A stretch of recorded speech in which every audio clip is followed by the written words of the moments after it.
শুভ সকাল বন্ধুরা, কেমন আছো তোমরা সবাই? আশা করি ভালো আছো আর আমরাও ভালো আছি। নতুন একটি সকাল, নতুন একটি ব্লগে তোমাদের সবাইকে অনেক ওয়েলকাম। সকালবেলায় ঘুম দিয়ে উঠেই দেখছি বাইরে কিন্তু বৃষ্টি পড়ছে। আর এখন এই কদিন ধরে না এরকমই চলছে, এই বৃষ্টি, এই রোদ্দুর। আর এইদিকে চলে এসেছি আমি এখন দাদার ঘরের বিছানা চাদরটা চেঞ্জ করতে। কি বলো তো, এই বর্ষার দিনে মানে বৃষ্টির দিনে না একদমই বিছানার চাদরগুলোও বেশি দিন পাতাই যায় না। বিশেষ করে তো এই সুতির চাদর কেমন একটা ভেজা ভেজা ভাব। সেই কারণেই কদিন বাদে বাদেই কিন্তু বিছানার চাদরটাকে চেঞ্জ করে নিতে হয়, বিশেষ করে এই বর্ষাকালে। যাই হোক, তাও চেঞ্জ করলাম।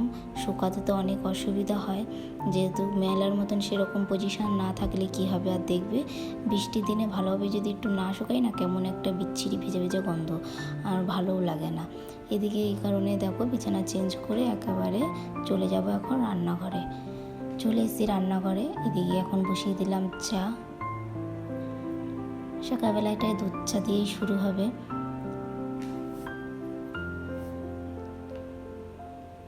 চা খেয়ে চলে এসেছি এখন ঠাকুর ঘরে। মা পুজো দিয়ে দিয়েছে, আর এই সকাল সকালে পুজোটা দিয়ে নিলে অনেকটা সুবিধা হয়, সেই কারণে সকালবেলায় পুজোটা দিয়ে দেওয়া হয়েছে। আর এখানে দেখো দুপুরে রান্না হচ্ছে চিকেন। ছুটির দিনে মনে হয় একটু চিকেন বা মটন এরকম কোনো কিছু হলে এই যে সবে মাত্র জামা কাপড় তুলে এসেছি, মানে এত পরিমাণে মেঘ করেছে মনে হচ্ছে এক্ষুনি বৃষ্টিটা পড়বে। আর আজকে যেহেতু বাড়ি আছি, একটু কাচাকুচিও ছিল। আর তোমরা জানো এই কদিন ধরে একটু বৃষ্টি হচ্ছে, সেরকম জামা কাপড়ও কিছু শোকাচ্ছে না, তাই একটু রোদ উঠছে, তাই জন্য জামা কাপড়গুলো সব একটু বাইরে দিয়েছি। এমন মেঘ করলো মনে হলো এই মনে হয় বৃষ্টি আসবে, সেই কারণে আবার জামা কাপড়গুলো তুলে নিয়ে চলে আসলাম ছাদ দিয়ে। তা এখন দেখো আবার কি পরিমাণে রোদ্দুর উঠে গেছে, মানে কি বলবো, আমাদের শুধু একবার ছাদে যাওয়া আর নিচে আসা এই হচ্ছে। তাও তো কি রিস্ক নিয়ে উঠছি, মানে সিঁড়ি বেদ মানে দৌড়ে দৌড়ে উঠছি যখনই দেখছি মেঘ করছে। এবার ভাবছি আর দেবো না ছাদে, তোর এই কষ্ট হয়ে যায় 14 বার ওঠানামা করতে করতে। আর এই একটু শুয়েছিলাম, সব থেকে বড় কথা মানে দেখছি যে মেঘ করেছে অমনি উঠে দৌড়েছি, ঘুমটাও সেভাবে হয়নি। আর এখন এই ব্যালকনির দিকে একটু জামা কাপড় কিছু দিয়ে রাখবো, তাহলে একটু হাওয়ায় শুকিয়ে যাবে, কারণ বেশি জোরে বৃষ্টি আসলে আর ব্যালকনিতে দিয়ে লাভ হয় না, মানে ভিজে যায়। আর এখন দিয়ে রাখবো কারণ এখন তো রোদ্দুর নেই, ছাদে একটু রোদ আছে, কিন্তু যে মেঘ করেছে। আর ব্যালকনিতে মধ্যে সকালবেলায় বেশ ভালো রোদ্দুরটা থাকে, তারপরে রোদ্দুরটা থাকে না। তো ভাবছি যেহেতু এই কদিন ধরে খুবই বৃষ্টি, তারপরে কাচাকুচি করেছে, ওর জন্য আর ব্যালকনিতে দিইনি, ছাদে দিয়েছিলাম। তো ছাদ দিয়ে আবার নিচে নেমে চলে এসেছি, কেননা এতটাই মেঘ করেছে। এখন চলো দেখাই কি অবস্থা, আমাদের সঙ্গে এরকমই করছে রোদ্দুরটা আর বৃষ্টিটা। তো চলো। আর এদিকে দেখতেই পাচ্ছ পুরো আকাশটা কিন্তু মেঘলা রয়েছে, তার মধ্যে আবার রোদ্দুর উঠেছে। আর এরকম পরিস্থিতিতে কতবার আর ছাদে ওঠার নামানো যায় বলো তো, মানে এই রোদ্দুর আবার এই বৃষ্টি। তো এখন চলে এসেছি ঘরে। শুতে তো পারলাম না, বৃষ্টি মানে মেঘের জন্য বৃষ্টি কিন্তু হয়নি। আর এখানে দেখো কয়েকটা জামা ওই যে ছাদে গিয়েছিলাম, তার মধ্যে 2-3টে জামা একটু শুকিয়েছে, সেগুলো এখন এই ভাঁজ করে রাখছি। আর বাদবাকিগুলো ব্যালকনিতে দিয়ে রেখেছি, একটু হাওয়ায় হাওয়ায় শুকিয়ে যাবে। আর যতটাই না মেঘ করেছিল, একটুও কিন্তু সেরকম বৃষ্টি হয়নি। যাই হোক, যেহেতু বিকেলবেলাও হয়ে গেছে, সেই কারণে আর জামা কাপড় ছাদে রাখিনি, একেবারে নিচে নিয়ে ব্যালকনিতে দিয়ে রেখেছি। আর এই কটা যেগুলো একটু শুকিয়ে গেছে সেগুলো ভাঁজ করে নিচ্ছে। ছুটির দিনটা কিন্তু আমি একেবারের জন্য বসে থাকি না, কিছু না কিছু টুকিটাকি কাজ করতে থাকি। আর আমার এই কাজ করতে কিন্তু খুবই ভালো লাগে। এখন চলে এসেছি ব্যালকনির দিকে। দেখো এই গাছের মানে পাতাগুলো কত সুন্দর হয়েছে। আগে একটা ছোট্ট জায়গার মধ্যে ছিল বলে না ভালো বাড়ছিল না, এখন বেশ ভালো বেড়েছে। বীজগুলো হয়তো সময় মেলা দিয়ে কিনেছিলাম, ওর সাথে অনেকগুলো ফুলও কিনেছিলাম, তো অনেকদিন হয়ে গেছে, কেমন একটা হয়ে গেছে।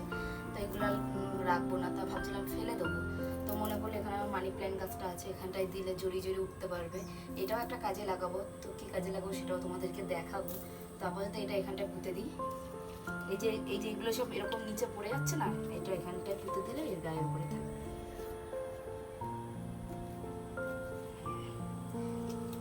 এই যে এবার এইরকম থাকলে আস্তে আস্তে এটা বেয়ে বেয়ে উঠবে, তারপর এই জানলার ওখানে এইখানটায় দিয়ে দেবো। আপাতত এই অবধি তো নিই, ফেলে দিয়ে কি হতো, কাজে লেগে গেল। তো চলো এটা নিয়ে এখন কি করবো সেটাও দেখাই, চলো। তো এখন চলে এসেছি ছাদে। আর দেখো বৃষ্টি হয়েছে, এখানে কত ঘাস ঘাস ঘাস বেশি জন্ম নিয়েছে। এখানে সাদা ফুলটা বেশ ভালো হয়েছে, তো এইটা এখানে পুঁতবো। এটা আমি একটা দড়ির সাহায্যে দেখতে পাচ্ছি এখানে টেনেছি, তাও ভাবছি এটাও দিয়ে দিই, তাহলে একটু ভালো হবে। এখন চলে এসেছি ছাদে। ওই যে আর একটা যে কাঠি দেখালাম সেটা না, এই যে নয়নতারা ফুল গাছটা আছে, সরি নয়নতারা বলছি, নীলকণ্ঠ ফুল গাছ, সেই নীলকণ্ঠ ফুল গাছের মধ্যে দেবো, মানে ওখানে লাগাবো, তাহলে আর একটু ভালো হবে, তো সেই কাজটাই করছি।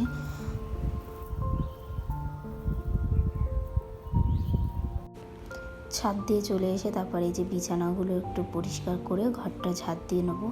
বিকেল টাইমটাই ঘর দোয়ার ঝাড় দিয়ে তারপর সন্ধ্যাবেলায় সন্ধ্যাটা দিতে পারবো, সেই কারণে।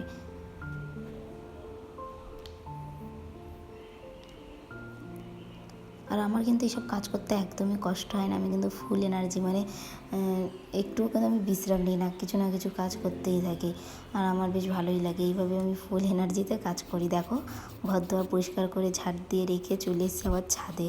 তোমাদের প্রথমে বললাম বসে থাকতে আমি একদমই ভালোবাসি না, অনেক দিন ধরে না এই নারকেলের ছোবড়াগুলো কাটবো কিন্তু বৃষ্টির জন্য কাটা হচ্ছে না।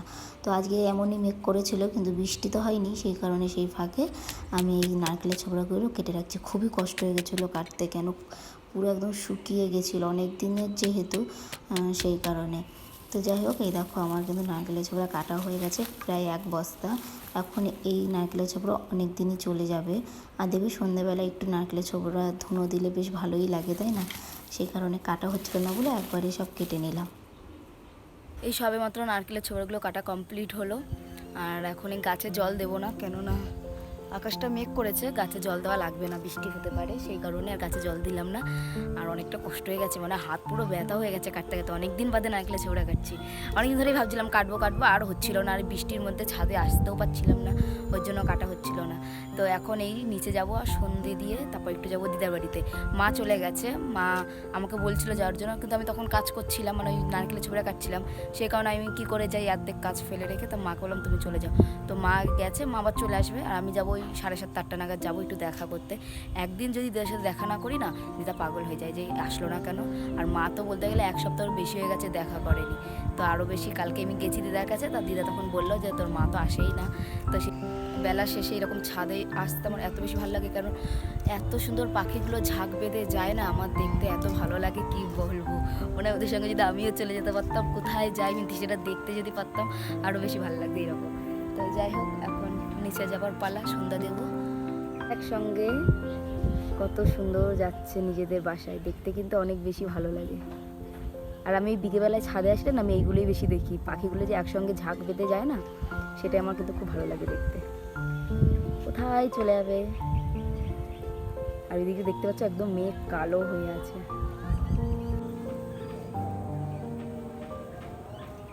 সন্ধ্যে এখন 6টা-6:30 মতন বাজে, চলে আসলাম নিচে, সন্ধ্যাটা দিয়ে নেবো।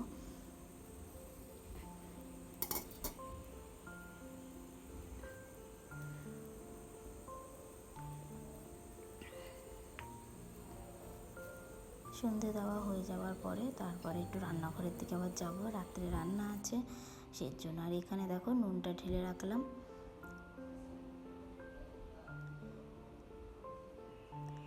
আর এই যে সকালবেলায় যে মাংস হয়েছে, তো সেখান থেকে আমি কটা সলিড মাংস তুলে রেখেছিলাম একটু রাত্রে পকোড়া করবো বলে, সেই কারণে সেই জন্য এখন সে তোড়জোড় শুরু করে দিয়েছি। একটু পকোড়ার মধ্যে ধনেপাতা, লঙ্কার গুঁড়ো, বেসন যা লাগে পকোড়া করতে দিয়ে একটু পকোড়া করবো। আর দেখবি বৃষ্টির দিনে না একটু পকোড়া টকোড়া এগুলো খেতে বেশি ভালো লাগে, সেই কারণে আর বাইরে থেকে কিনলাম না, ঘরে ছিল, সেখান থেকে এখন বানিয়ে নিচ্ছি পকোড়া।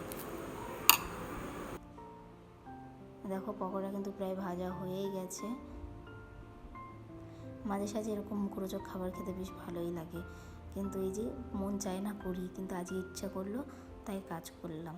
তো চলো আজকের মতন ভিডিওটি তাহলে এখানে এন্ড করছি, দেখা হবে নতুন একটি ব্লগে। ততক্ষণে তোমরা সবাই খুব ভালো থেকো, সুস্থ থেকো, টাটা।